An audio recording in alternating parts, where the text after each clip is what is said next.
everybody, it's Willy the Composer. I'm back with a special video for you on the 15th anniversary of the 9/11 terrorist attacks, which claimed almost 3,000 lives, which is the worst terrorist attack in the history of the world in terms of casualties and cultural impact.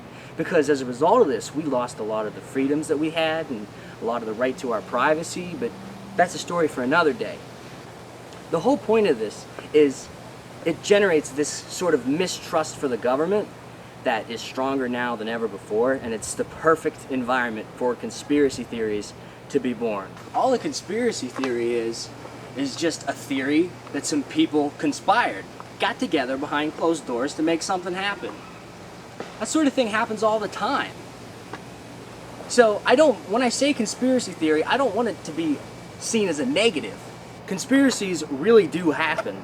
So when I say conspiracy theory, it doesn't necessarily mean that it's a bad thing, that it's negative or it isn't true.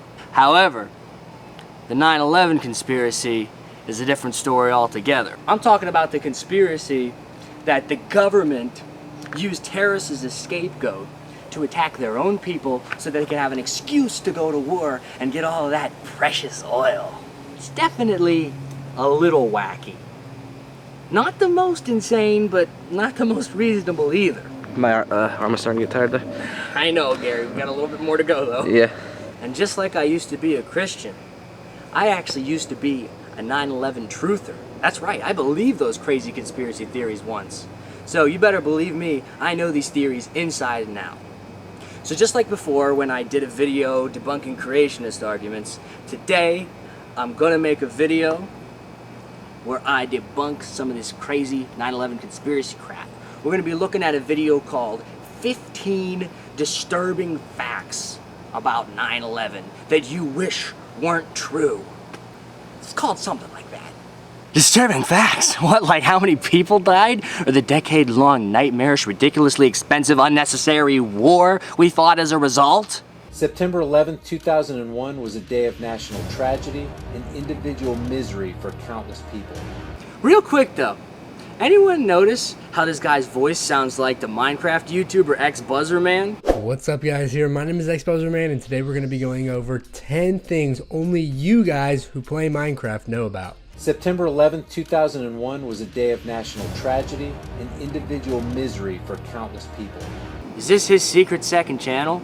You'll never find my secret second channel. Anyways, you guys don't know who I'm talking about, so let's move on. According to the General Accounting Office, over $60 million was allocated to investigate the Whitewater land deal, the Monica Lewinsky scandal, and other issues involving the indiscretions of Bill Clinton. But a mere $15 million was the most officials could muster to investigate the highest profile mass murder on American soil the world has ever seen.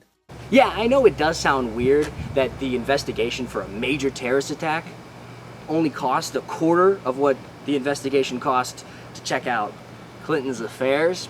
But did you know that the whole Benghazi incident in 2011, while 9/11 only got 2 investigations by the government, Benghazi got, I think, something like 6. It's ridiculous. And you want to know why? Because these are partisan issues. Benghazi and the whole Clinton affairs thing, each side, you know, Democrats, Republicans, they wanted a different result. They were looking for a different answer.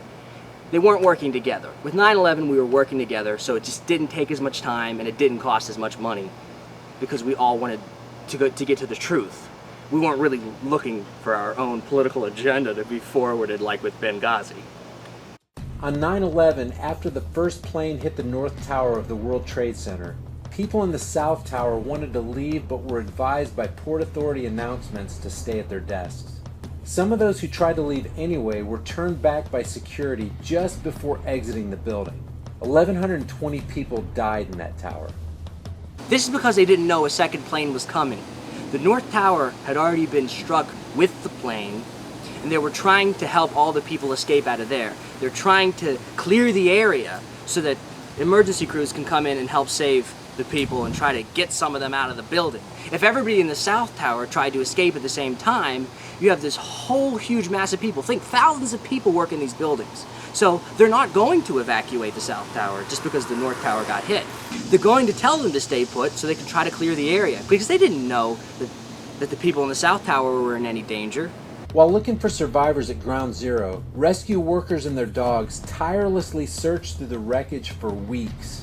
Every now and then, firefighters would hide in the rubble so the dogs could find, quote, survivors. Constantly finding dead bodies was noticeably leading to high stress in the dogs, and it appeared that they thought they were failing in their mission.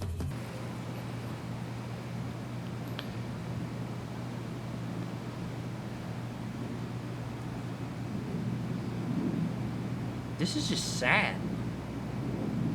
It's just fucking sad. I mean, it doesn't mean anything. Like, fuck, that's sad. Jamaican-American-born artist and sculptor Michael Richards cast his body and depicted it as being pierced by airplanes as a tribute to the Tuskegee Airmen. The planes, he said, represent arrows that were shot at Saint Sebastian, an early Christian martyr. Ironically, Richard died in his studio, which was on the 92nd floor of Tower 1 on September 11th. Well, hang on. What exactly is disturbing about this? That this guy, Michael Richards, happens to share his name with that guy from Seinfeld who got in trouble for saying the N-word during a comedy show? Or is it supposed to be creepy that he built a statue of a man covered in planes and then he would ultimately be killed by a plane? Like, I don't know, man. It's just not creepy to me. I used to play with Hot Wheels as a kid, and I'd like crash them together all the time. Would it be that creepy, like if I died in a car crash?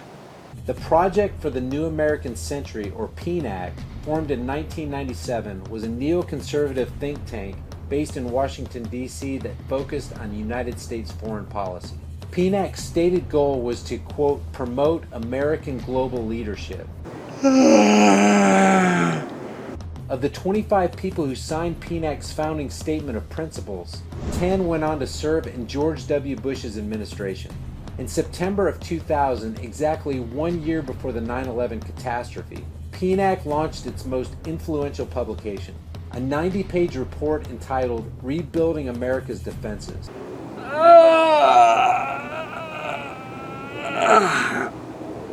Which asserts that the United States should, quote, seek to preserve and extend its position of global leadership by maintaining the preeminence of U.S. military forces. Jesus Christ!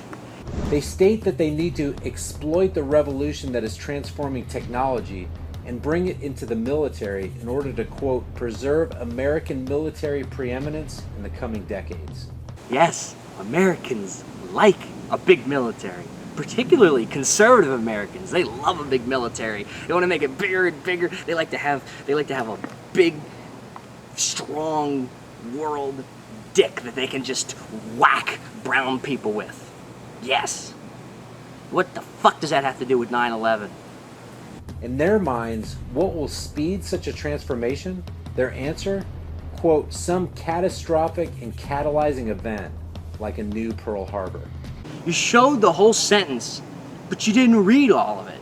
It says the process, yada yada yada, is likely to be a long one, barring some catalyzing event. 1 year later, such a catalyzing event presented itself with 9/11, later referred to by Bush and his cabinet as a modern-day Pearl Harbor. You mean to tell me that they knew that if America were attacked, we would be more willing to strengthen our military? Are these guys like... Either these guys are Nostradamus, or there's something to this conspiracy theory, because I don't know how you can come up with that. A small group of women called the Jersey Girls, who lost their husbands in the 9/11 attack, basically forced the Bush administration through public pressure to form a 9/11 commission, which was reluctantly charged with preparing, quote, a full and complete account of the circumstances surrounding the September 11th attacks. Oh, they were reluctant. Okay, so maybe they were. I know if someone came up to me and said, Hey, you want to go investigate 9/11 under the pressure from the entire world to make sure you get it right? hell yeah, brah, nothing to it. Their account turned out to be not so full and complete. Wait, how are you at number 9 already? Was disturbing fact number 10 the fact that they were reluctant? It's kind of underwhelming, Especially when you made the dog one number 13, you jerk.